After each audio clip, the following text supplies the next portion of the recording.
Pare, ikaw nang bahala sa aking anak. Gusto kong anak mong panganay ang makatuluyan ni Cindy paglaki. Sa tingin ko naman ay mabait at mabuting bata si Jonathan. Masayang sabi ni Eduardo sa kanyang kaibigan na si Junior. Matagal nang magkaibigan si Eduardo at Junior, magkasama sila sa pagpapanday ng mga bahay na tinatrabaho nila. Tumawa si Junior sa kanyang narinig. Oo ba? Para na rin mas maging malapit ang pamilya natin sa isa't isa. Tugon ni Junior. Nagpatuloy ang kanilang inuman hanggang madaling araw. Ang kasunduang iyon ng pinagmula ng delubyo ng buhay ni Cindy. Nang mag-18 anyos si Cindy, ay sinundo siya ng 10 armadong lalaki. Natigilan si Cindy sa kaniyang pagwawalis ng bakuran nang huminto ang isang mamahaling kotse. Bumaba ang isang lalaking matangkad. May matapang na mukha, makapal na kilay, almo na mga mata, matangos na ilong at mapulang labi. Wow! Ang gagwapo! Sabi ni Cindy sa sarili. Natigilan si Cindy sa kanyang nakikita at natulala. Sa pagkakataong iyon, biglang nagharumentado ang puso ni Cindy. Tila nagwawala iyon sa sobrang lakas ng kabog. May mga paru-paro rin sa kaniyang tiyan. Kasabay ng pagtigil ng kaniyang mundo. Pasintabi ho, Miss Galvan. Nakaimpake na bang inyong mga kagamitan? Tanong ng isa sa armadong lalaki. Naguluhan si Cindy kung bakit nito natanong ang bagay na iyon. Kaya kumunot ang kaniyang noo bago sumagot. Anong ibig mong sabihin? Saan ako pupunta? Kinakabahang tanong ni Cindy. Sasama ka ho sa amin sa mansion ng mga dinglasan. Seryosong tugon ng armadong lalaki. Kinabahan si Cindy sa kaniyang narinig. Naalala ni Cindy ang kaniyang ina at mga kapatid. Wala na kasi ang kanilang ama at si Cindy ang kahalili ng kaniyang inang si Cynthia sa pag-aalaga sa kaniyang bunsong kapatid na si John. Anong gagawin ko? Bulalas ni Cindy. Nagtatrabaho lang ang dalawa niyang ate at napasok naman si Simon sa senior high school. Siya ang nagsakripisyo sa kanilang magkakapatid para lamang sa mahal nilang kapatid na bata. Hindi nakasagot si Cindy kaya lumapit na si Jonathan. Anong problema, Hugo? Malamig nitong tanong sa armadong lalaking kausap ni Cindy. Boss, hindi po nasagot si Miss Cindy. Kailangan na nating umalis. Hinihintay na siya ni Don Junior. Kinakabahang sagot ni Hugo kay Jonathan. Kilalang masungit at istrikto ang kaniyang amo, kaya ayaw na ayaw nilang napipiko nito o hindi agad nasusunod. Masama ang tinging ipinukol ni Jonathan kay Cindy. Tiningnan niya ito mula ulo hanggang paa. Kabad trip talaga si Dad. Bakit ako pa? Reklamo ni Jonathan. Ang katulad ni Cindy ay hindi tipo ni Jonathan. Gusto ni Jonathan yung magaganda at sexy. Yung maipagmamalaki sa lahat ng kaniyang kaibigan at hindi niya ikakahiya. Maitsura naman si Cindy at hindi sobrang payat, hindi rin sobrang taba. Wala man lang apil. Boring. Komento ni Jonathan habang nakatingin kay Cindy. Kaya lang mahilig si Jonathan sa mga modelo ang katawan at nagsusumigaw ang kagandahan kagaya ni Raquel na kanyang kasintahan. Nadagal na sila. 4 na taon na itong nobya ni Jonathan. Kahit labag sa kalooban ng kanyang ama na si Don Jr., pinanindigan ni Jonathan ang pagmamahal niya kay Raquel. Ipinapagawa ni Jonathan ng mansyon si Raquel para doon sila manirahang dalawa. Kung di lang kailangan, ay hindi ako mamamroblema kay Dad at sa Mana. Bulong ni Jonathan sa sarili. Nasa ibang bansa ngayon si Raquel kaya nakahinga si Jonathan ng maluwag. Isang napakalaking problema ni Cindy para kay Jonathan dahil kailangan niyang pakasalan si Cindy ayon sa utos ng kanyang ama. At kapag hindi pinakasalan ni Jonathan si Cindy, hindi niya makukuha ang yaman na nilaan para sa kanya. Miss, kung sino ka man, sumama ka na agad sa amin. Matagal ka nang hinahanap ni Dad. Wag mo siyang paghintayin. Malamig na tura ni Jonathan kay Cindy at nang hindi gumalaw si Cindy, hinawakan ni Jonathan ang palapulsuhan ni Cindy at kinaladkad ito papunta sa kaniyang kotse. Nakaramdam si Cindy ng matinding kaba at takot. Hindi kilala ni Cindy ang lalaking may hawak sa kanya at hindi alam kung bakit kailangan ni Cindy sumama sa kanila. Bakit ba kailangan ko pang sumama? Hindi ko naman sila kilala.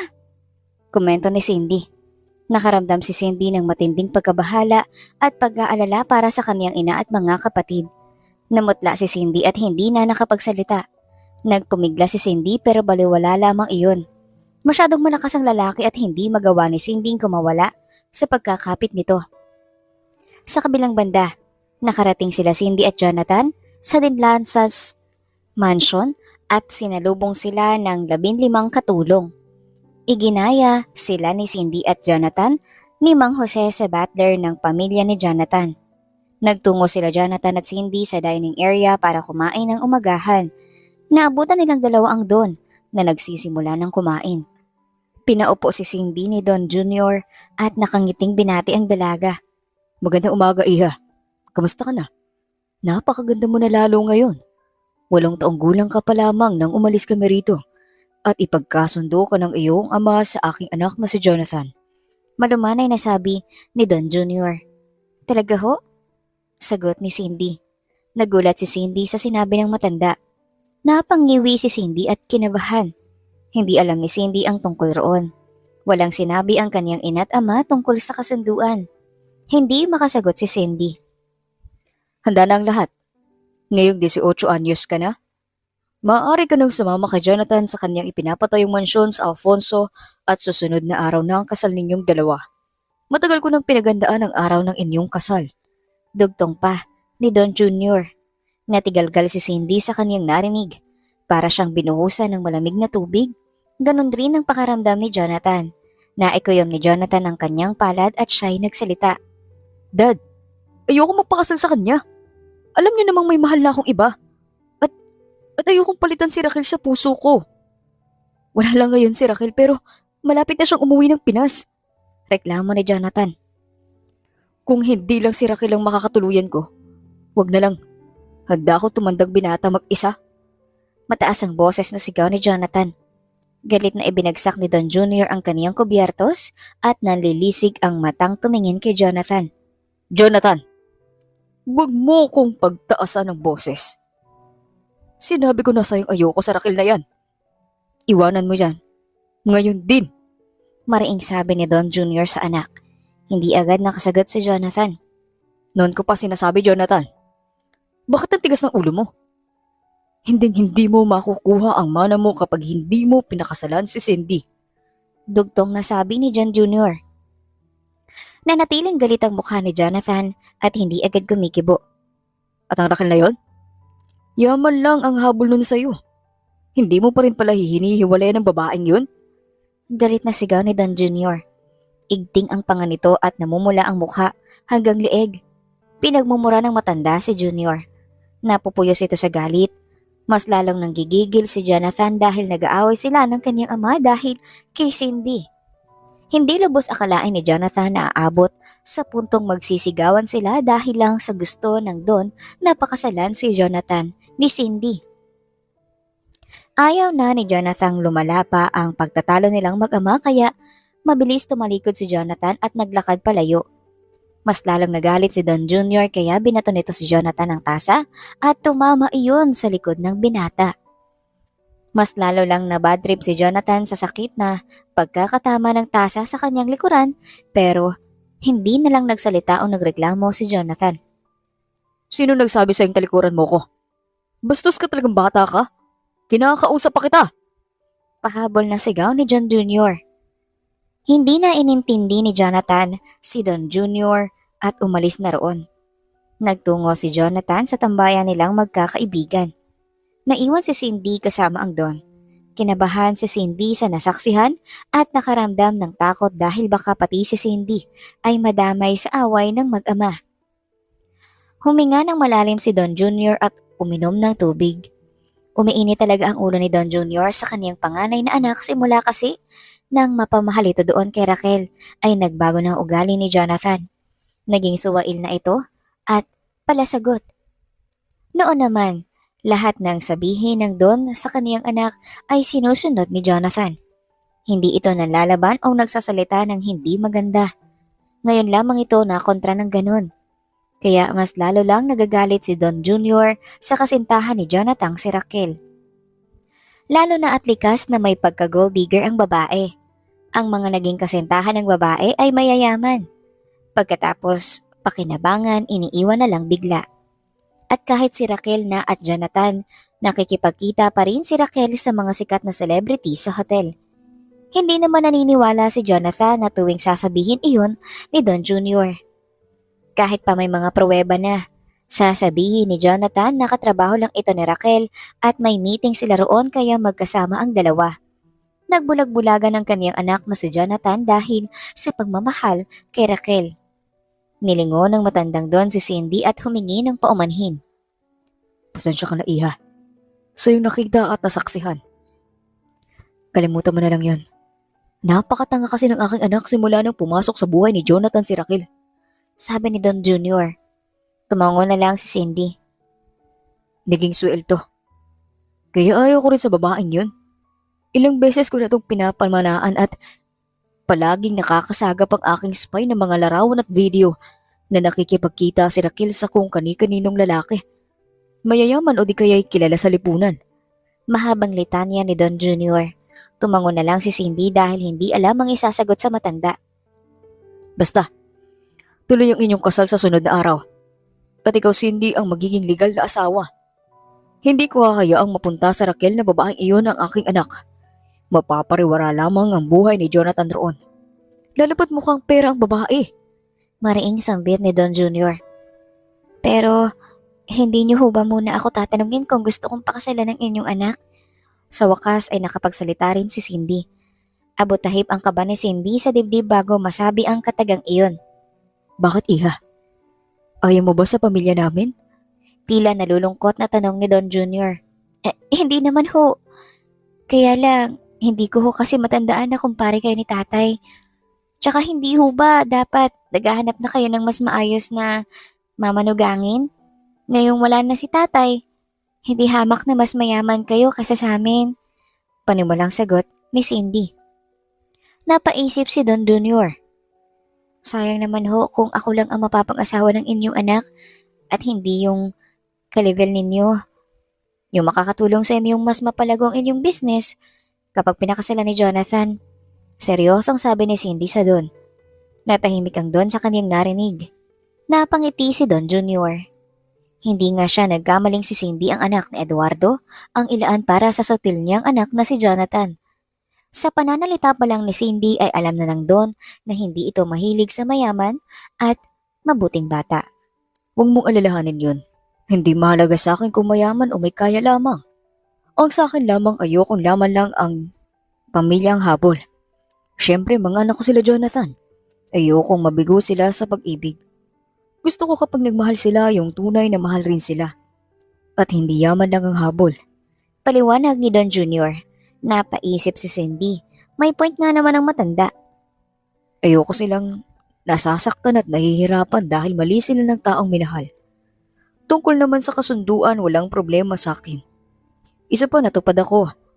Ang pangako ay yung ayokong biguin ang aking kumpare. At kahit wala na siya dito sa mundo. Seryoso at malungkot na sabi ni Don Jr. Pangahawakan ko pa rin ang aming kasunduan. Sigurado naman akong balang araw mahuhulog rin kayo ni Jonathan sa isa't isa. Mahabang litanya ni Don Jr. Gustuhin mang umangal pa ni Cindy pero sa pananalita ng Don ay wala na siyang kawala. Kaya naisipan ni Cindy pumayag sa gusto nito. Total hindi naman habang buhay ay narito ang matanda. Lahat ng tao mamamatay at aakyat sa langit. Hihintayin na lang ni Cindy iyon. Ayaw rin ni Cindy na biguin ang kaniyang ama kahit wala na ito sa mundo. Kahit labag sa kalooban ni Jonathan, ikinasal sila ni Cindy. Doon ipinadala ni Don Jr. si Cindy sa mansyon ni Jonathan. Mansyon na ipinapagawa ni Jonathan para kay Raquel. Napupuyo si Jonathan sa galit dahil wala siyang magawa at kahit labag sa kalooban ni Jonathan, hindi siya makaapila dahil pera ng Don ang ginamit ni Jonathan sa panggagawa. Hindi pa rin kasi ibinibigay ng Don ang mana ni Jonathan.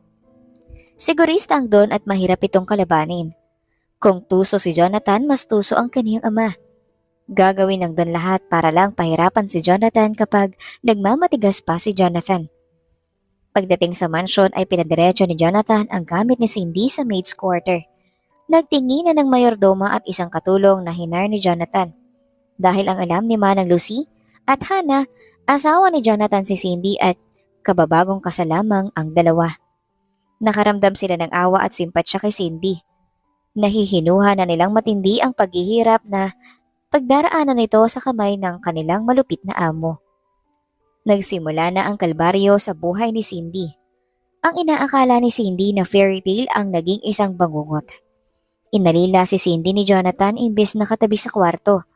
Kasama ni Cindy ang dalawa nilang Manang, Lucy at Hannah sa silid ng mga katulong. Ginawa ni Cindy ang tagalinis ng silid at sala ni Jonathan. Pati library nito ay pinaayos kay Cindy. Pinaglilinis rin si Cindy ng CR at pinag-garden. Hindi rin sila sabay ni Jonathan kumain. Ang mga gamit ni Cindy ay luma at may butas pa. Nagmistulang basahan ng mga kasuotan ni Cindy. Hindi ni Jonathan pinayagang kunin ni Cindy ang kaniyang mga gamit sa bahay nila. Miski ang kaniyang ina't mga kapatid ay hindi man lang naimbitahan noong kinasal silang dalawa ni Jonathan. Matindi ang hirap na dinaranas ni Cindy sa kamay ni Jonathan kaya wala itong awa kung utusan ni Cindy ni Jonathan at pakilusing. Kulang na lang ay tira-tira ng pagkain ang kaniyang kainin. Laging salubong ang kilay ni Jonathan at nakasimangot kapag kinakausap si Cindy. Minsan ay gusto na ni Cindy umiyak at umalis pero alam niyang hindi siya makakatakas sa kamay nito. Ano ba? Akala ko ba matalino ka? Simpleng bagay lang hindi mo pa magawa. Galit na sigaw ni Jonathan ng aksidente ni Cindy matapon ng tiyan nito. Pasensya na sir. Hindi ko sinasadya. Nahihintakutan si Cindy sabi. Hindi pinayagan ni Jonathan na tawagin siyang asawa ni Cindy. Amo katulong ang tema nilang dalawa. Para sa lalaki hindi katanggap-tanggap na maging asawa si Cindy. Umalis ka nga sa aking harapan. Ngayon din. Nag-iinit ang ulo ko sa'yo. Gigil na sambit ni Jonathan. Tila may sumaksak sa puso ni Cindy nang murahin na naman siya ni Jonathan. Napapadalas ang paghahamak at masakit na pananalita ni Jonathan kay Cindy at hindi iyon katanggap-tanggap. Walang nagawa si Cindy kundi umiyak habang naglalakad palayo kay Jonathan. Hindi na kinakaya ni Cindy ang galit na nararamdaman kay Jonathan pero wala si Cindy'ng choice kundi magstay sa mansyon nito dahil kasal sila ni Jonathan. Habang tumatagal, mas lumulupit si Jonathan kay Cindy. May mga oras at araw na wala si Jonathan ginagawa kundi ang bulyawan si Cindy at ipahiya sa mga nagiging bisita ni Jonathan. Bukod pa roon, nababato si Cindy ni Jonathan ng mga gamit na nahahagip ni Jonathan sa mansyon. Kumukulo ang dugo ni Jonathan sa tuwing nakikita niya si Cindy. Lalo na kapag naalala niya kung paano manggalaiti ang kanyang ama kay Jonathan. Dinidibdib iyon ni Jonathan kaya kay Cindy niya nabubunton ang lahat ng galit at sama ng loob ni Jonathan. Ayaw ni Jonathan nakakarinig ng hindi maganda kapag si Raquel na ang usapan. Linisan mo yung kwarto ng kabayo, Cindy. Gusto ko malinis na malinis roon. Bibisita sila Christian bukas. Ayoko mapaya sa mga pinsan ko. Kapag hindi mo sinunod agad ang utos ko, pagbabayaran mo to. Masungit na utos na Jonathan kay Cindy. Natigilan si Cindy at nagpupunas ng mga muebles sa kaniyang narinig. Tumango na lang si Cindy bilang tugon. Hindi iyon nagustuhan ni Jonathan dahil pakiramdam nito ay hindi siya iniintindi ni Cindy. Sinigawan ni Jonathan si Cindy at sinabing huwag baliwalain ang kaniyang sinasabi. Yes, boss. Naintindihan ko po. Nakangiwing sagot ni Cindy. Umalis si Jonathan na parang walang nangyari. Sanay na itong ginaganon lang si Cindy. Isang araw, narinig ni Cindy na kausap ni Jonathan si Raquel sa cellphone. Kailan ka uwi? Tanong ni Jonathan kay Raquel sa cellphone. Bukas, hintay mo ako mahal. Sobrang miss na kita. Malanding tugon ni Raquel. Halos masuka naman si Cindy sa kaniyang naririnig. O sige, susunduin na lang kita sa airport. Miss na kita sobra. Tugon ni Jonathan. Okay, hintay kita ha. Sambit ni Raquel bago patayin ang tawag. Napairap sa hangin si Cindy sa narinig. Hindi lubos akalain ni Cindy na may lambing sa katawan ang kaniyang asawa. Akala ni Cindy ay laging galit si Jonathan. Pero iba ang trato ni Jonathan kapag si Raquel na. Tila maamong tupa at hindi mapanakit. Naiinis na umalis si Cindy roon. Dahil impyerno ang nararanasan ni Cindy sa kamay ni Jonathan, samantalang langit kay Raquel na hindi naman ito asawa. Hindi pinangarap ni Cindy ang ganong klase ng buhay. At ayaw ni Cindy na habang buhay siyang pagmamalupitan at pahihirapan. Hinihiling ni Cindy na sana matapos na ang kalbaryong nararanasan ni Cindy sa kamay ni Jonathan. Kaya labis ang sayang nararamdaman ni Cindy nang marinig na uuwi na ang Raquel na iyon. Mababaling na rito ang atensyon ng kaniyang ruthless na amo. Subalit ang masayang ngiti sa mukha ni Cindy ay napalitan ng matinding pangamba at pagdurusa. Nang dumating si Raquel sa mansyon, ay mas tumindi ang hirap na nararanasan ni Cindy.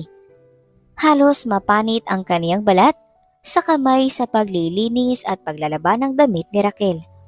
At kapag hindi nagustuhan ni Raquel ang klase ng paglalaba ni Cindy, sinisigawan ni Raquel si Cindy. Walang magawa si Cindy kundi hindi magtiis. Kahit sobrang nasasaktan at napipiko na si Cindy sa trato ng dalawa. Ikaw, linisan mo ang aking library. Magbabasa ako ng mga dokumento mamaya. Huwag mong subukang pakailaman ng mga gamit ko. Maglinis ka ron. Maring utos ni Raquel kay Cindy.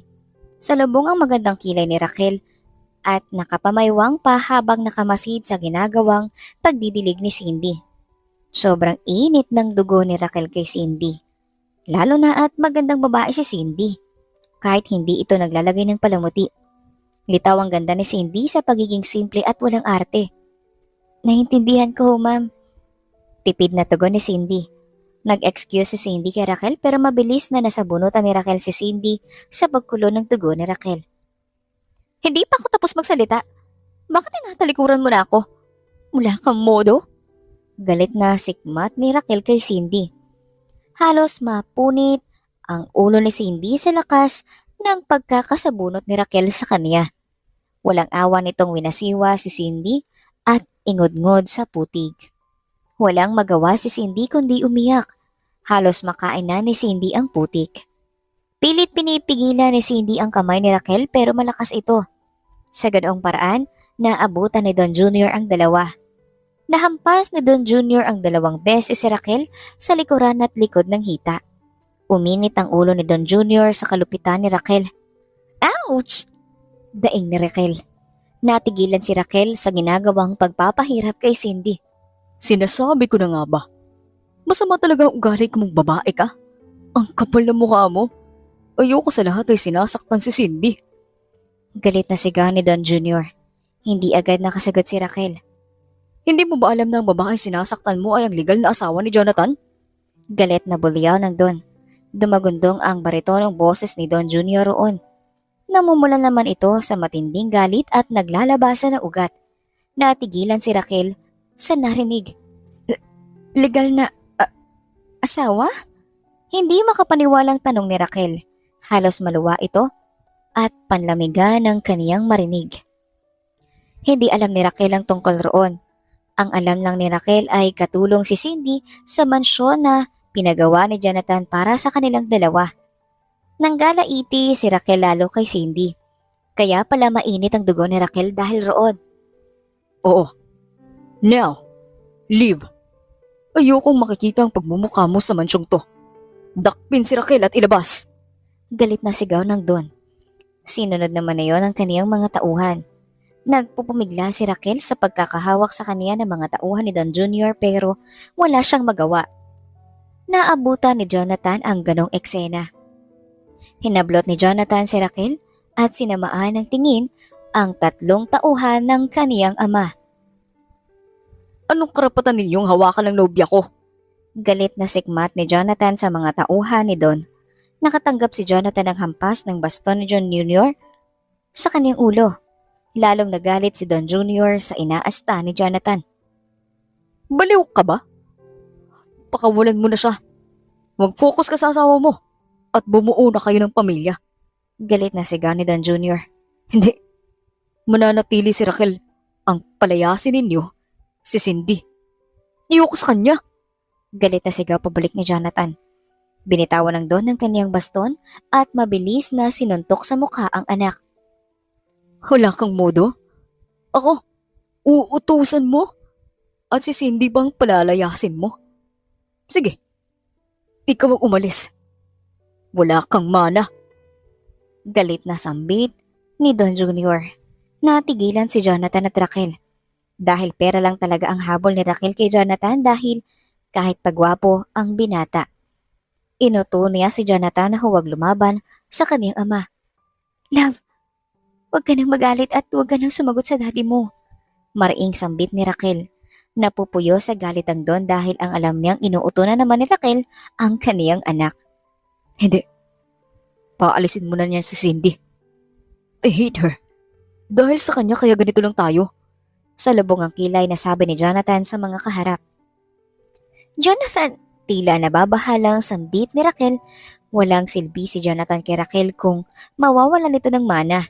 Sayang lang ang effort ni Raquel sa pakikipaglapit kay Jonathan at ang lahat ng sakripisyo niya para rito. Nakita mo yan? Pero lang ang habol sa'yo ni Raquel.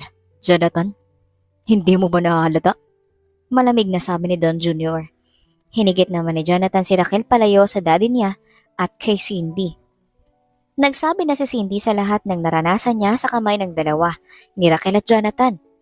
Tumestigo naman sila Manang Lucy at Hannah sa sinabi ni Cindy dahil naawa na talaga siya larito. Totoo po yun, Don Jr.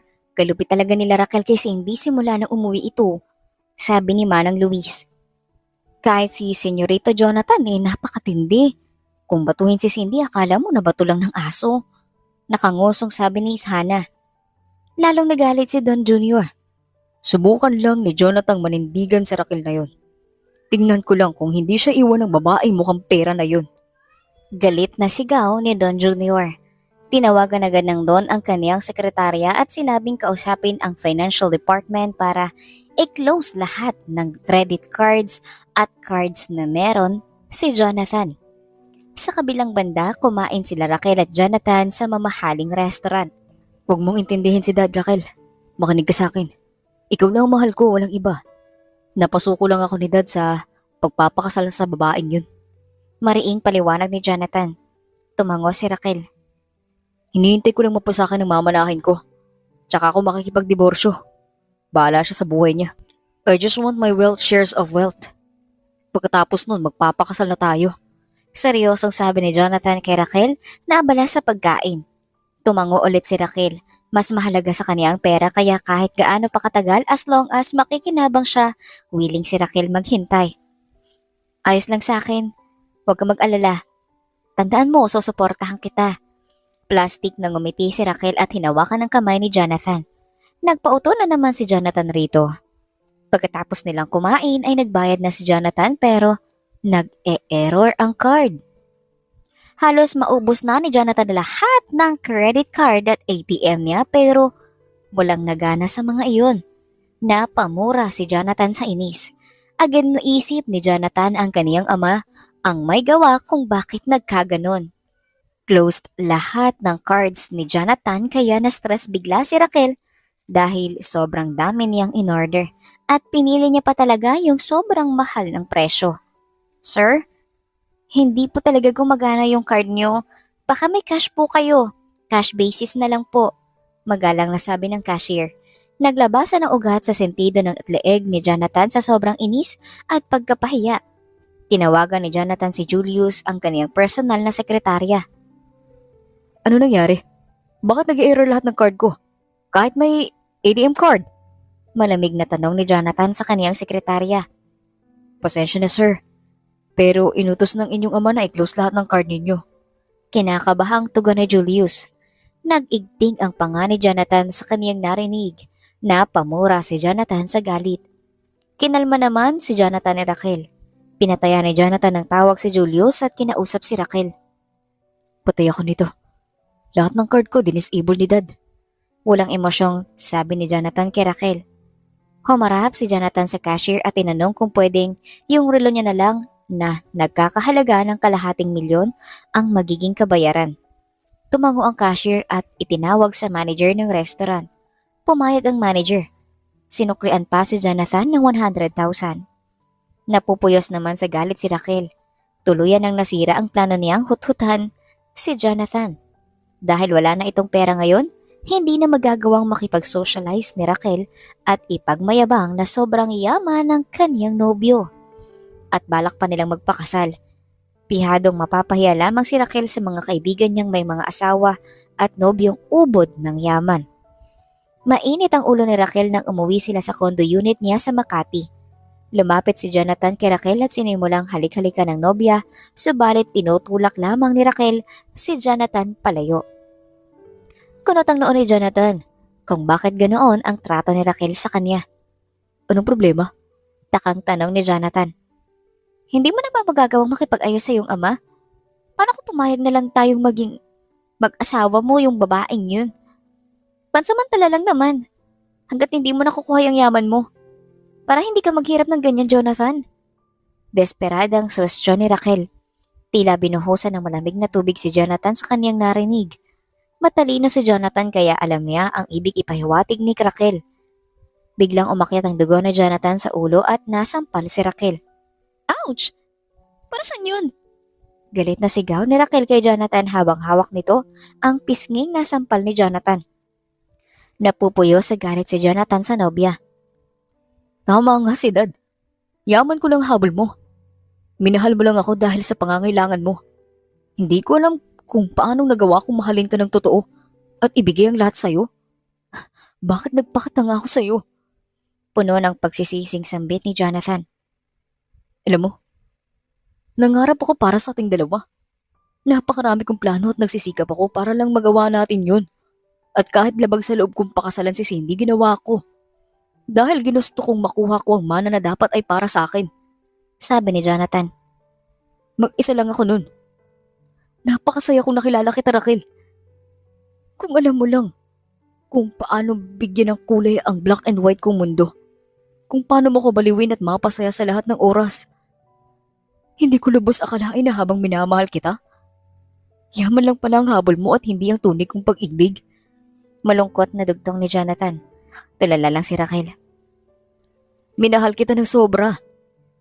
To the point na mas sinusunod kita at lahat ng gusto mo kaysa sarili kong ama. Pinili kita, Raquel. Paulit-ulit kitang pinili. Kahit pakalabanin ko lahat basta para sa'yo.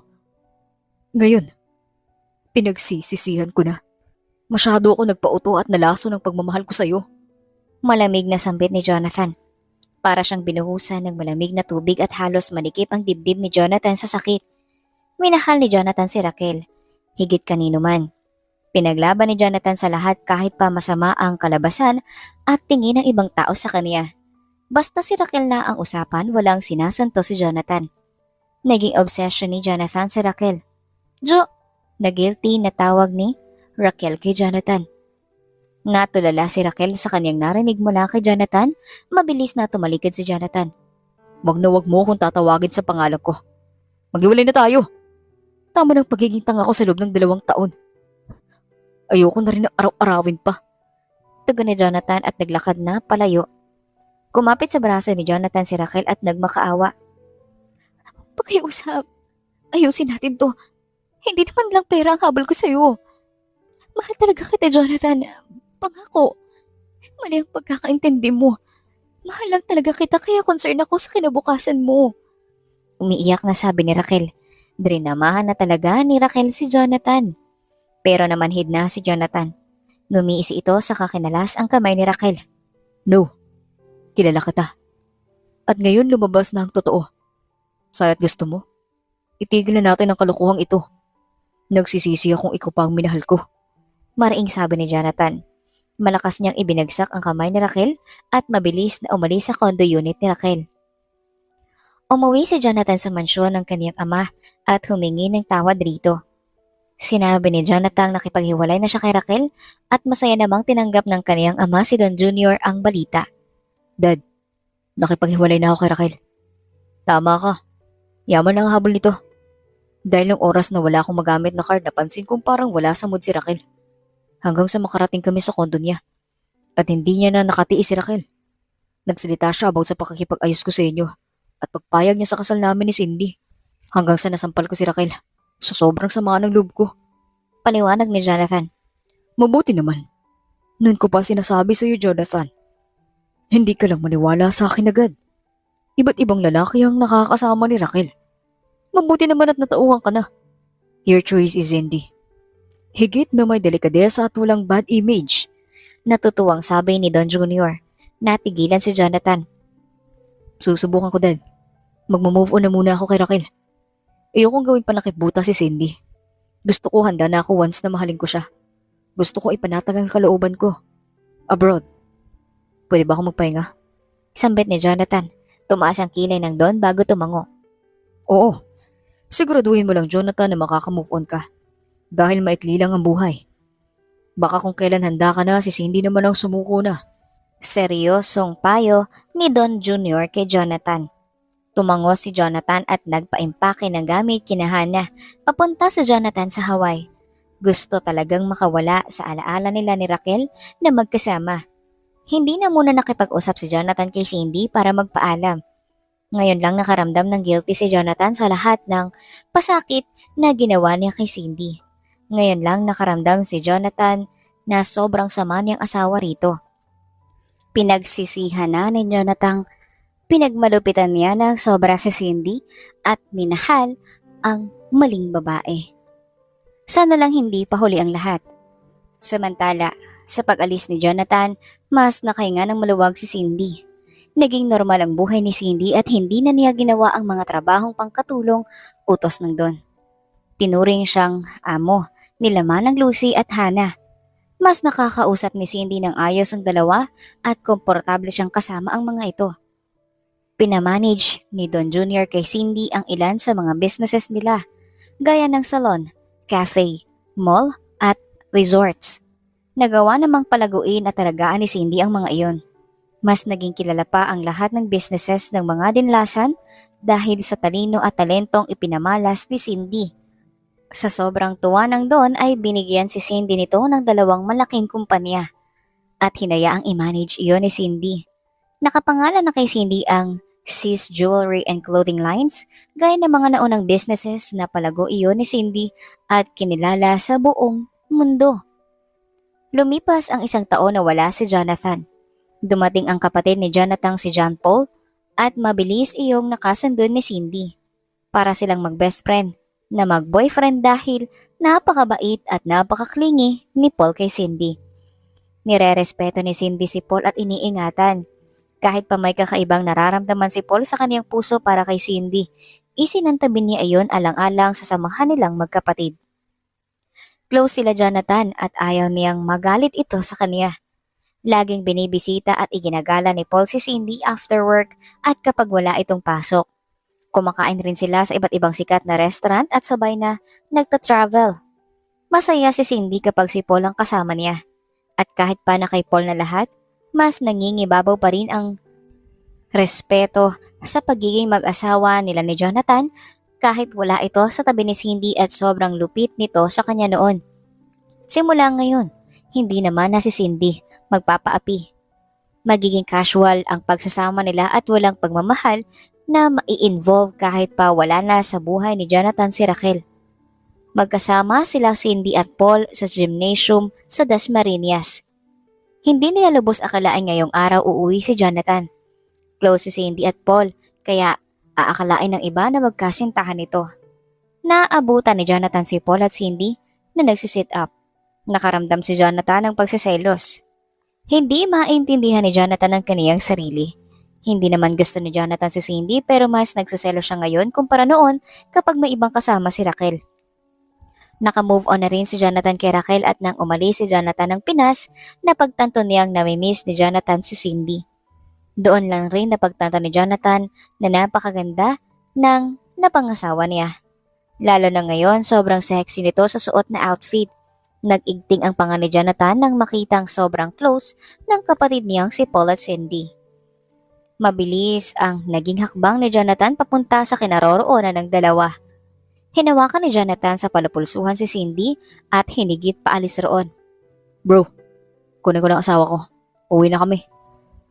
Malamig na sambit ni Jonathan. Natulala naman si Paul at Cindy sa biglaan nitong pagdating. Hindi sila makapaniwala na ngayon ang uwi nito. Nagharumentado naman ang puso ni Cindy sa mga oras na iyon. Halata ang galit at selos sa itsura ni Jonathan. Napansin iyon ni Cindy. Hinigit ni Cindy ang kamay niya at nabitawan iyon ni Jonathan. Bitawan mo ko. Malamig na sabi ni Cindy. Natigilan si Jonathan sa boses nito. Agad niyang napansin ang malamig na tingin at trato sa kanya ni Cindy. Sa pilitan ni Jonathan, isinakay si Cindy sa Red Jaguar niya at pinaharorot iyon hanggang sa makauwi sila sa mansyon nila. Galit na bumaba si Jonathan sa kotse niya at ipinangako na parang bigas ni Cindy. Lalo lang nagwala si Cindy roon. Pinaghahampas ni Cindy si Jonathan. Padarag namang ibinaban ni Jonathan si Cindy sa kama ng kwarto niya. Ano? Mas gusto mo na ngayon si Paul? O may relasyon na kayong dalawa? Baka naman sa nakarang isang taon kong pagkawala nagpapagalaw ka na kay Paul. Walang prenong sambit ni Jonathan dahil galit at sa selos niya sa kaniyang kapatid na si Paul. Nakatanggap si Jonathan ng napakalakas na sampal kay Cindy. Anong karapatan mo? Umuwi ka lang ba para sikmatan na naman ako? At pagsalitaan ng mga bagay na hindi kaaya-aya sa tingin mo, ay ikakasakit ko? Sana hindi ka nalang umuwi. Mas masaya at payapa ako nung wala ka. Inis na sikmat ni Cindy kay Jonathan. Hindi pa huminto si Cindy. At para sa iyong kaalaman, wala kaming relasyon ng kapatid mo. Mabait lang talaga sa akin si Paul. Hindi kagaya mo. Halimaw ka. Gigil na sabi ni Cindy habang umiiyak. Napupuyos na talaga si Cindy sa galit. Hindi na kasi pwedeng palagpasin ang ganoong pananalita ni Jonathan sa kaniya. Masyado na yung masakit pakinggan. Nagulat si Jonathan sa nasampal na ibinigay ni Cindy. Sa unang pagkakataon may babaeng naglakas loob pagbuhatan siya ng kamay. Imbes na magalit ay natuwa pa siya. Natuto na itong maging palaban. Bagay na nagustuhan ni Jonathan rito ngayon. Hinawakan ni Jonathan ang magkabilang palapulsuhan ni Cindy at ipinin ang asawa sa kama. Nagpupumigla si Cindy sa takot dahil baka kung anong gawin ni Jonathan sa kanya. Ano ba? Pakawalan mo ako, alis dyan, Sophie! Nagpupumiglas na sabi ni Cindy. Hindi na naman napatinag si Jonathan. Mas lalo siyang nakukyutan kay Cindy. Napakaganda nito kahit galit. Kaya hindi napigilan ni Jonathan halikan si Cindy sa labi. Mapaghanap ang halik ni Jonathan at ginalugad ang dila nito ang loob ng bibig ni Cindy. Nagulat si Cindy sa paghalik ni Jonathan sa kaniya pero para siyang nalasing bigla sa halik na iginagawad ng kaniyang asawa. Hindi nakagalaw si Cindy at nagpaubaya sa asawa sa ginagawa sa kaniya. Hinalikan ni Jonathan ang buong mukha ni Cindy pababa sa leeg habang paulit-ulit na sinasabing, "Akin to." Sa bawat parte ng katawan ni Cindy. Huwag mong hayaang hawakan o halikan ng iba, gaya ng ginagawa ko. Territorial na bili ni Jonathan kay Cindy. Hinubad ni Jonathan ang outfit ni Cindy. Doon natauhan si Cindy at balak niyang takpan ng kaniyang katawan. Pero tinanggal lang ni Jonathan ang kamay ni Cindy na nakaharang. "Huwag!" Malumanay na pagputol ni Cindy. Tila walang narinig na sambit ni Jonathan. Hinalikan ni Jonathan ang buhok ni Cindy. Paulit-ulit sinipsip ni Jonathan ang pasas ng dalaga. Halos mapaliyad naman si Cindy sa kakaibang sensasyong dulot nun. Ang kaninang tumututol na isipan ay tuluyan ng bumigay para magpaubaya. Minasahe ni Jonathan ang kabilang dibdib ni Cindy habang nilalaro ang pinatulis niyang dila ang kabila. Halos tumirik naman ang mata ni Cindy sa harap na dulot nun. Hindi napigilan ni Cindy ang kaniyang sariling umungol, lalo na nang magsimula na si Jonathan haplusin ang kaniyang bulaklak. Mabilis itong nahawi ang natitirang saplot ni Cindy at sinunggaban ang rosas nito. Paulit-ulit iyong ginawa ni Jonathan hanggang sa nanghihinang pumikit si Cindy sa harap na dulot nun. Mas naging wild si Jonathan at walang ibang ginawa si Cindy kundi mapahalinghing sa sarap. Ipinasok ni Jonathan ang alaga niya sa rosas ni Cindy sa kamarahang bumayo ng sagad at paulit-ulit. Nagulat si Jonathan dahil birhen pa ang kaniyang asawa si Cindy. Naging maingat siya sa paggalaw hanggang sa nakapag-adjust na ang asawa niya. Mas nilakasan at binaon ni Jonathan ang alaga niya sa rosas ni Cindy. Napuno ng nasasarapang ungol ang buong silid ni Jonathan. Tumigil lamang sila nang pareho nilang maabot ang rurok ng kaligayahan. Pinuno ni Jonathan ng puting likido ang rosas ni Cindy. Bago sila parehang bumagsak sa kama, hinalikan ni Jonathan ang noo ni Cindy at nakatulog naman si Cindy matapos ota ni Jonathan ng panibagong damit. Simula noon, palagi na magkasama si Jonathan at Cindy.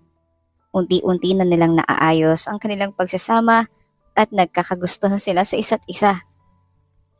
Ginagawa ni Jonathan lahat para mapatawad siya ni Cindy. Dahil kahit nagpapaubaya na kay Jonathan ang kaniyang asawang si Cindy, alam niyang hindi nito nakakalimutan ang ginawa niya noon. Pinadalhan ni Jonathan si Cindy ng napakaraming rosas at chocolates.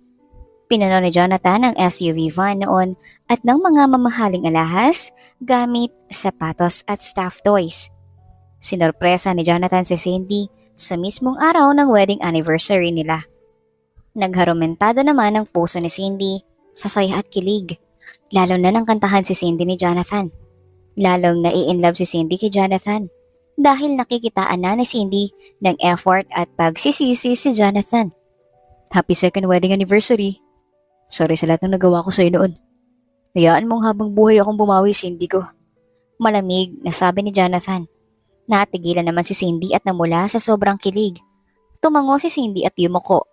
Niyakap naman ni Cindy ni Jonathan at hinalik-halikan sa may likod ng ulo at leeg. Humarap si Cindy kay Jonathan at nagbigay ng smack sa labi ng asawa. Salamat. Siguraduhin mo lang dahil makikipag-divorce ako sa'yo kapag sinaktan mo pa ako ulit. Nakataas na kilay na banta ni Cindy kay Jonathan. Natawa naman si Jonathan sa inasal ni Cindy. Oo naman, susungit mong yan. Tumapang ka na ngayon. Sorry talaga, wife. Natatawang sabi ni Jonathan. Kinilig naman si Cindy sa pagtawag ni Jonathan wife sa kanya. Habang tumatagal, mas nagiging sweet si Jonathan kay Cindy at mas nagiging masunurin ito. Ilang beses na ring may nangyari sa kanila. Sa mga nakalipas na araw at buwan, mas naging matibay ang kanilang pagsasama hanggang sa bumisita si Raquel sa mansyon nila Jonathan at Cindy. Naabutan ni Raquel na magkapatong ang dalawa. Napamura si Raquel sa kaniyang nakita. Ikaw? Galit na sigaw ni Raquel at itinuro ang dalawa. Anong ginagawa mo rito? Napupuyos na galit na tanong ni Jonathan. Tinakloban ni Jonathan ang katawan ni Cindy. Jonathan, buntis ako. At ikaw ang ama. Diretso ang sabi ni Raquel. Parang binuhusan ng malamig na tubig si Cindy sa kaniyang narinig. Halos manginig si Cindy sa galit at pagkadismaya. Hindi lubos sa kalain ni Cindy na magagawa siyang pagtaksilan ni Jonathan. Ano? Taon na, Raquel, nang huli tayong magkita at magkasama. Ang huli ay yung tapusin ko ang relasyon nating dalawa sa condo unit mo. Huwag kang mag-imbento. Nanggagalaiting sabi ni Jonathan, agad tinawagan ni Jonathan ng mga tauhan niya sa labas at ipinadampot si Raquel sa mga ito. Desmond, magpunta kayo rito ni Franks at kunin niyo si Raquel. Ilayo niyo ang babaeng to sa akin bago pa ako makapatay sa sobrang pagiging sinungaling. Nanggigigil na sabi ni Jonathan sa tauhan. Pagkasabi ni Desmond ng copy that, pinatay na ni Jonathan ang tawag. Gubayan mo na kami, Raquel. Stop being a piece of crap. Kahit hindi ka pa tumigil, ipapablatter na kita. Pagbabanta ni Jonathan kay Raquel. Namutla naman si Raquel sa takot. Pero Jonathan, magsasalita pa sana si Raquel nang hagipi ni Jonathan ng remote ng TV at ibinato iyon sa gilid ni Raquel. Nagulat si Raquel at natakot. Maya-maya pa ay dumating na ang dalawa, si Desmond at Franks, saka kinaladkad palabas ng mansyon si Raquel. Pagkaalis ni Raquel, niyakap ni Jonathan si Cindy at hinalikan sa noo. Huwag mo siyang intindihin. Aminado ako may nangyari sa amin noon. Pero hindi ko siya binubuntis. May proteksyon ako palagi.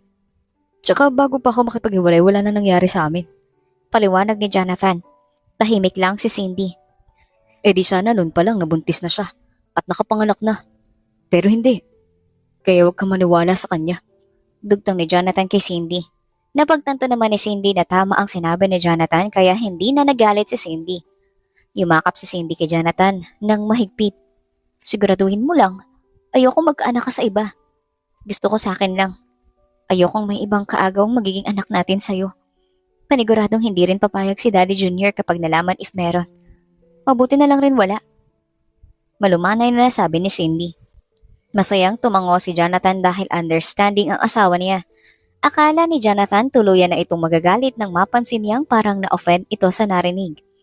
Nagpa siya na lang silang magpakalayo-layo at manirahan sa lugar na hindi malalaman ni Raquel.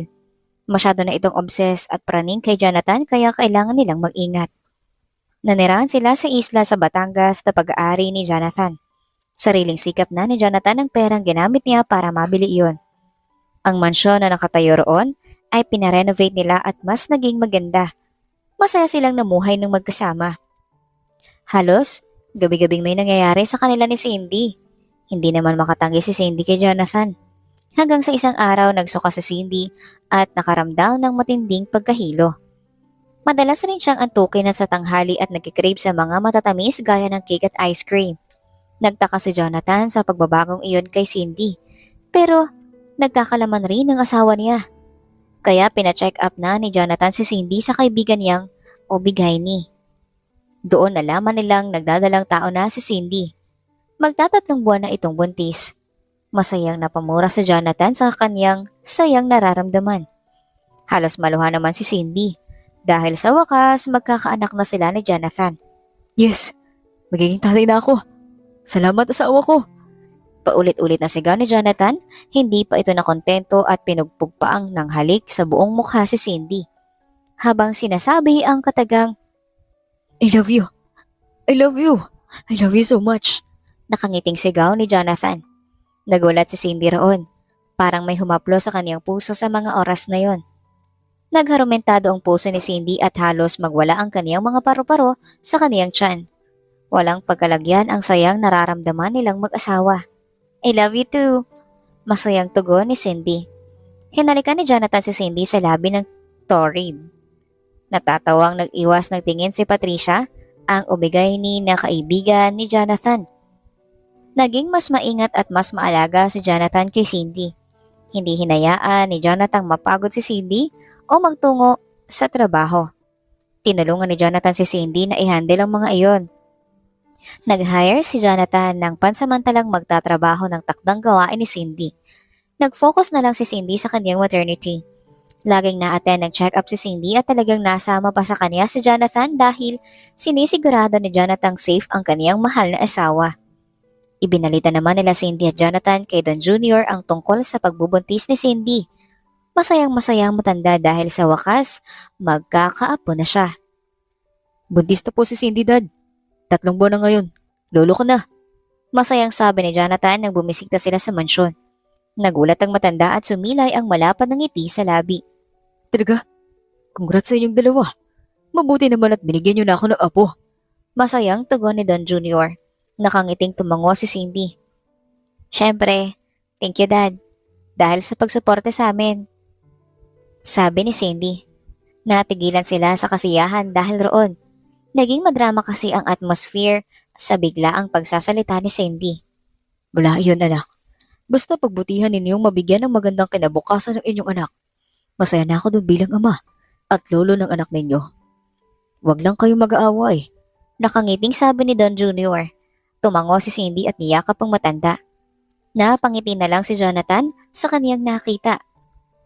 Pangako, Dad. Makakaasa ka. Nakangiting sabi ni Jonathan. Kumain sila ng sama-sama. Saktong dating naman nila Paul at Paula, mga kapatid ni Jonathan. Mga tol, magiging tito at tita na kayo. Masayang sabi ni Jonathan.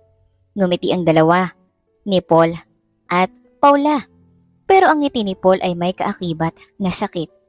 Dahil tuluyan na siyang nabigo sa pagmamahal kay Cindy ng palihim. Congrats ate at kuya! Finally, magkakababy na rin sa pamilya.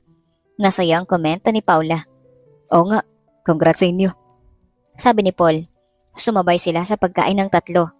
Nagkukwentuhan lang sila sa hapag. Pagkatapos, inalagaan ni Jonathan si Cindy at ramdam ni Cindy kung pagaano ka-effort ang kaniyang asawa. Labis ang sayang naging dulot nito sa kanya bilang ina ng magiging anak nila ni Jonathan. Ang pagmamahala nilang dalawa na nagsimulang umusbong ay nagdulot ng mas masayang pagsasama subalit hindi nila akalaing susubukin ng tadhana ang tibay at tiwala nilang dalawa sa isa't isa.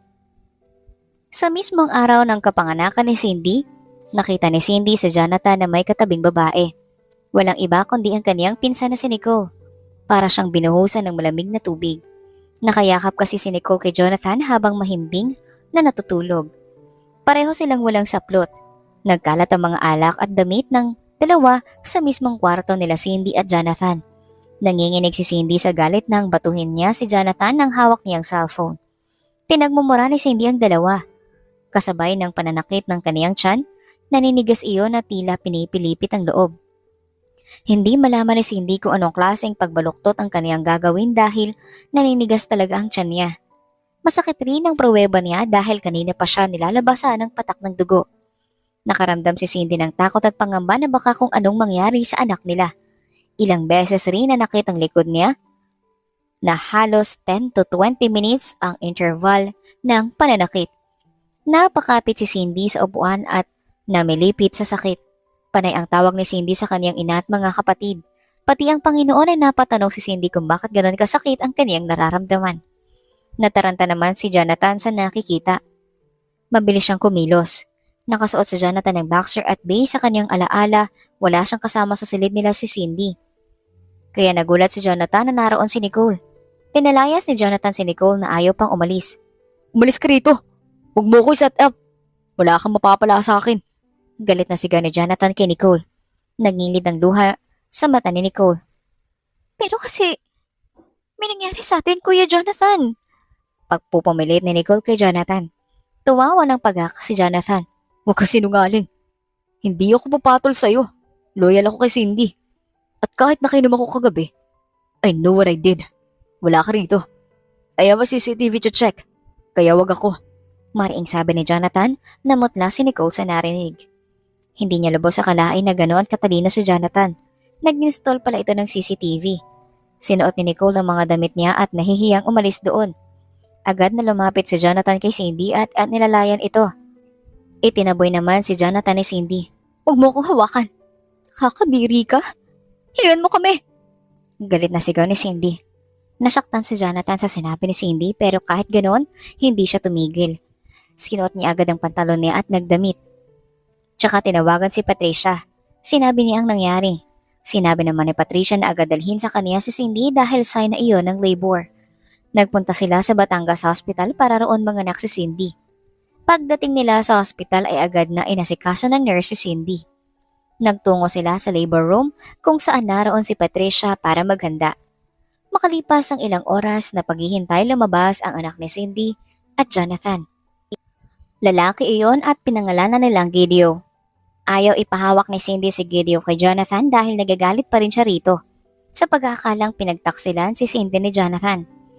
Pinaayos na kay Jonathan ni Patricia lahat ng kailangang fill-upan ni Jonathan papel ng anak nila. Nagstay sila roon ng isang gabi. Halos maluha si Jonathan sa saya at lungkot dahil ayaw talagang magpahinga ni Cindy. Natatakot itong baka kunin ni Jonathan si Gideon. Umalis ka na rito. Tinawagan ko na sila Ate Clarissa. Sila na lang mag-aasikaso sa amin. Hindi kita kailangan. Galit na sabi ni Cindy. Parang sinaksak sa puso si Jonathan sa kaniyang narinig mula kay Cindy. Wife naman. Hindi ko naman nakama si Nicole at hindi ako papatol roon. May anak na tayo. Malabo lokohin pa kita. Kahit i-check mo pa ang CCTV records. Hindi naman natatanggal yun at permanent. Please, paniwalaan mo naman ang sinabi ko. Huwag mo naman akong ganituhin.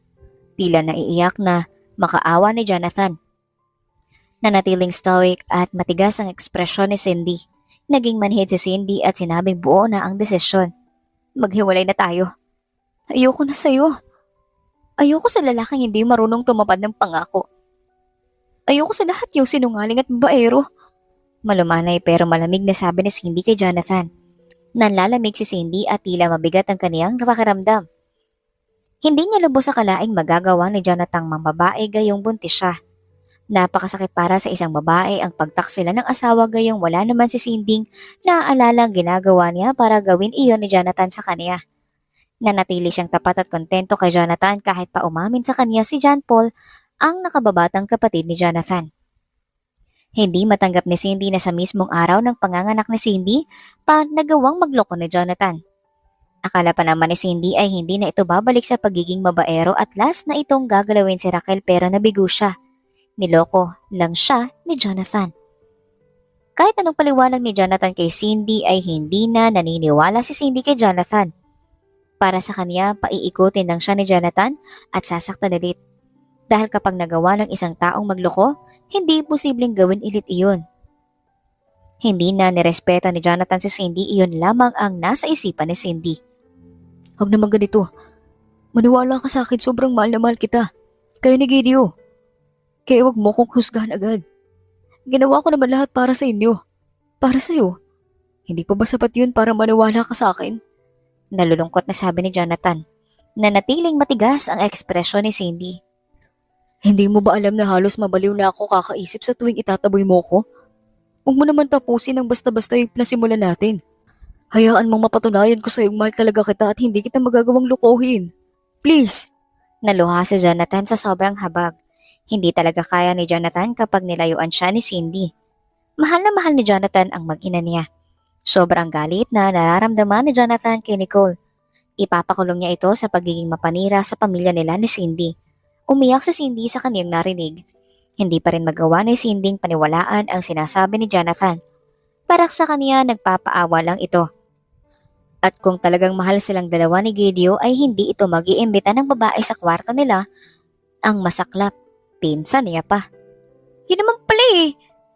Pero bakit nag-imbita ka pa ng babae sa kwarto? Ano ginagawa ni Nicole ron?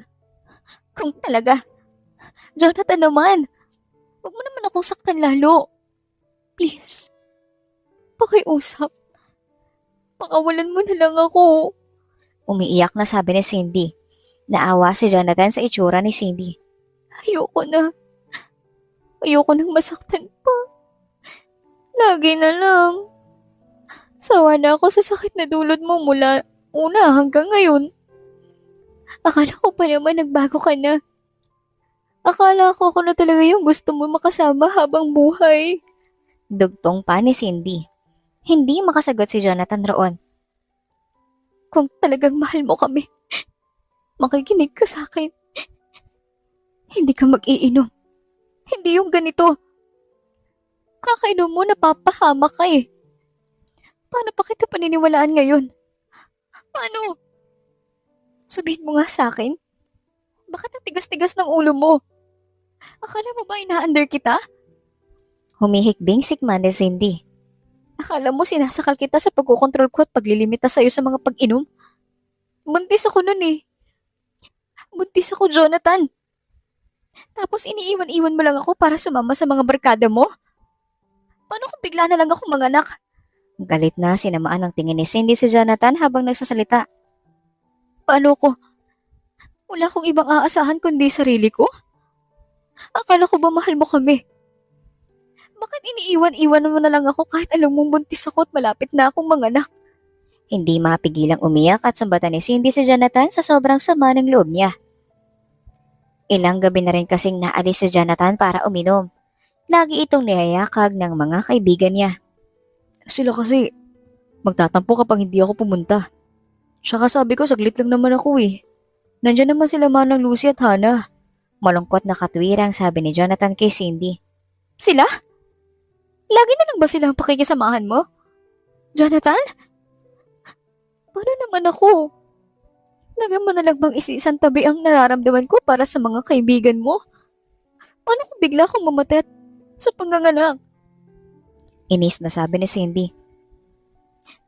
May magagawa ba sila para ibalik ang buhay ko? Paano na si Gideon? Jonathan naman. May sarili kang utak at katawan mo. Katawan mo naman yan. Hindi pwedeng lagi kang nakikinig sa barkada mo. Sabi ni Cindy kay Jonathan na ngayon ay lumong-lumo na. Lalo't pamilyadong tao ka na. Sana naman naiisip mo ko? Ilang beses na ako nagchat-chat sa kanila pero walang reply. Tumatanggi ba silang kasama ka? Kahit nandun ka naman talaga. Para ano? Para hindi ka umuwi? Para mag-away tayo? Ganyan ba ang klase ng barkadang sasamahan mo? Umatras si Cindy. Yung hindi nagsasabi ng totoo. At may gusto pang nagagalit ako sa'yo. Na nag-aaway tayo? Alam mo naman nilang buntis ako eh. Bakit hindi nila sabihin yun sa'yo? Na pinapauwi na kita. Jonathan, ayos na yung nakainom ka ng lasing ng 1 bote o 3 bote ng alak kasama sila pero sana naman wag yung inaabot kayo ng 3:00 ng madaling araw sa inuman. Malungkot na dugtong ni Cindy. Mag-isa lang ako ron sa kwarto natin eh. Natatakot ako. Wala akong ibang ginawa kundi umiyak dahil mag-isa lang ako. Hindi ko kasama sila nanay at mga kapatid ko tapos iiwanan mo na lang ako. Grabe, sumusobra ka na. Kahit, kahit walang nangyari sa inyo ni Nicole, Inis na sikmat ulit ni Cindy.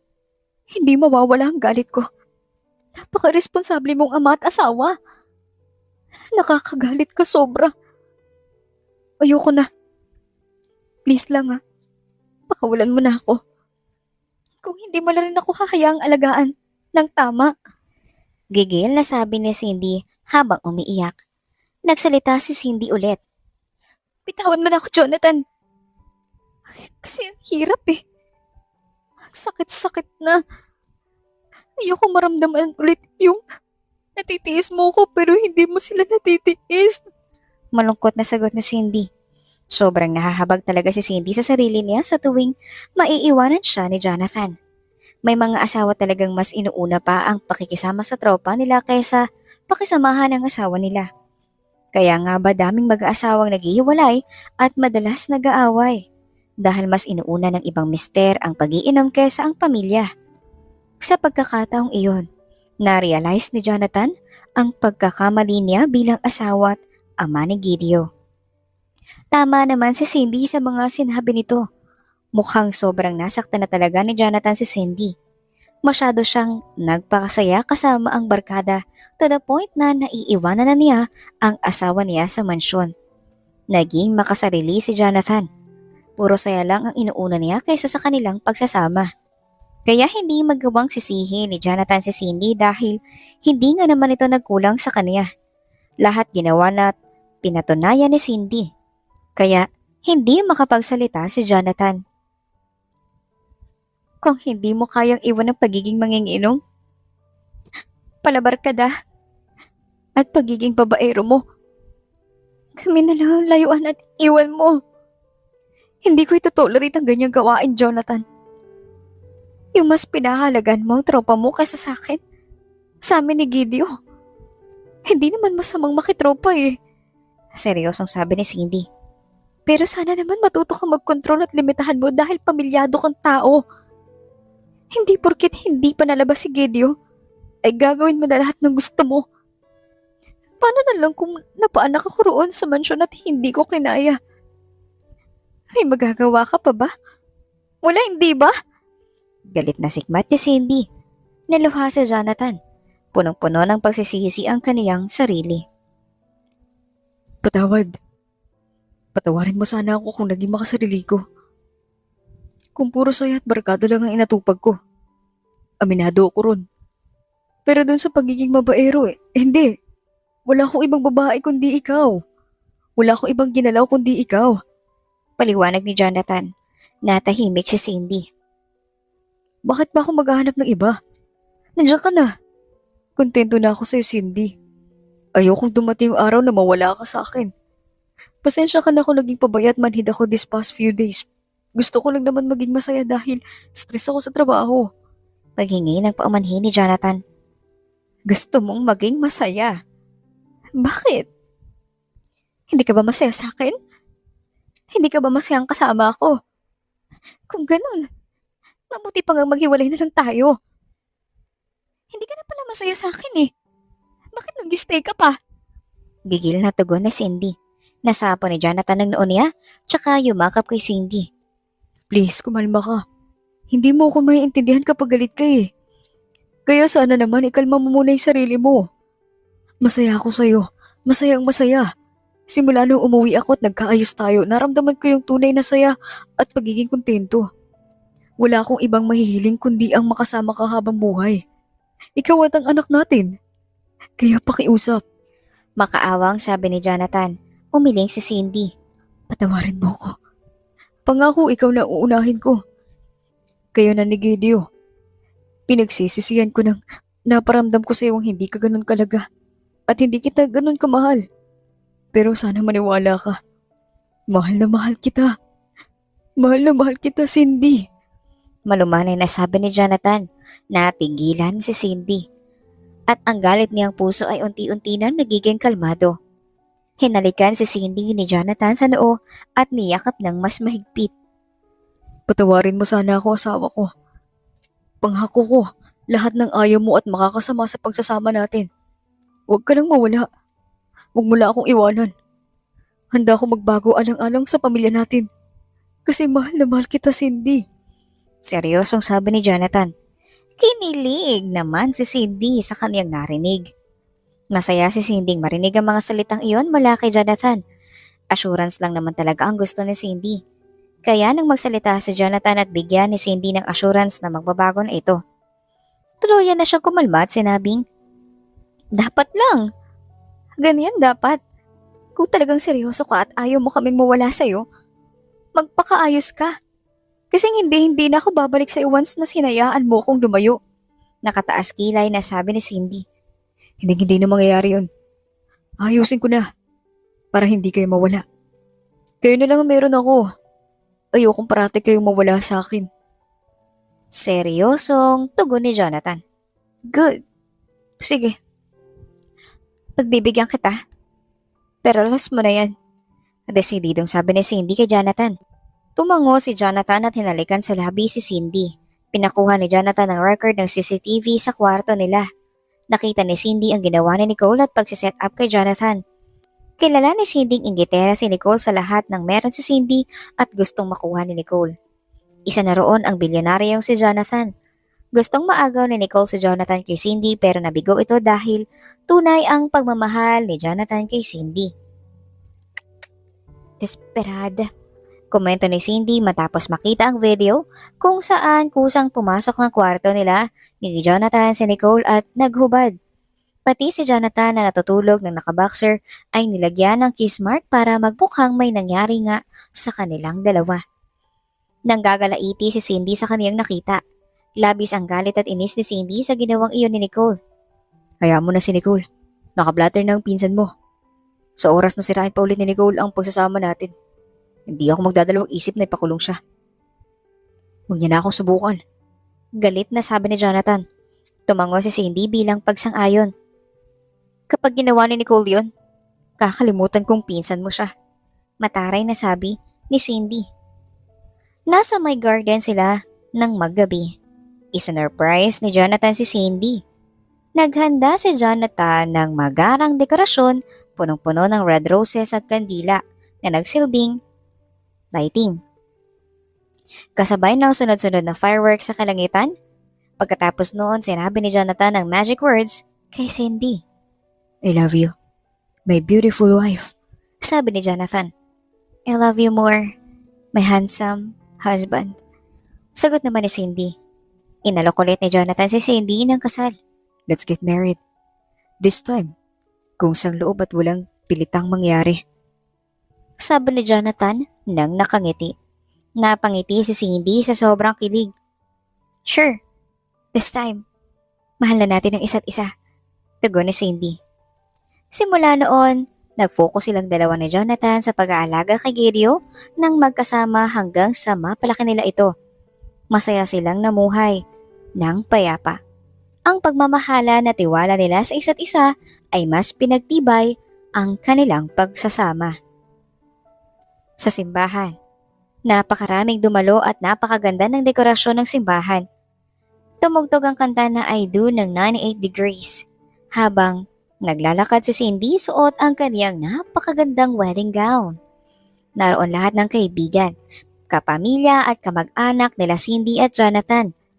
Nagsimula na ang seremonyas ng kasal sa pangunguna ng paring si Father Benedict.